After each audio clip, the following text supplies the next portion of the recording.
Ketua TP PKK Aceh, Dia Erti Idawati mengapresiasi antusiasme aparatur sipil negara serta warga yang terdiri atas pralansia dan lansia serta petugas pelayan publik yang mengikuti vaksinasi massal.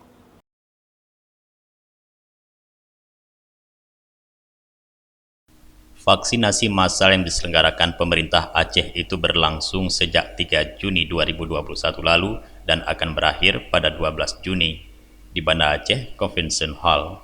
Vaksinasi tersebut salah satu upaya membentuk kekebalan kelompok yang tujuannya untuk menekan atau melemahkan daya sebar virus COVID-19 di tanah Serambi Mekah. Dia RT yang juga Wakil Ketua Satgas Penanganan COVID-19 Aceh juga datang langsung ke lokasi vaksinasi massal di Banda Aceh Convention Hall Selasa 8 Juni 2021 kemarin. Dalam kesempatan itu, Dia RT kembali mengajak seluruh ASN untuk tidak mudah mempercayai berbagai berita bohong terkait vaksinasi COVID-19 yang disebarkan oleh pihak-pihak yang tidak bertanggung jawab.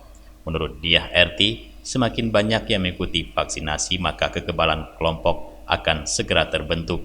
Dengan demikian, COVID akan lemah sehingga bisa dicegah dan ditekan penyebarannya. Istri Gubernur Aceh Nova Iriansah itu juga kembali mengingatkan kepada masyarakat yang telah mendapatkan suntikan vaksin untuk tidak jumawa serta tetap disiplin menerapkan protokol kesehatan saat beraktivitas.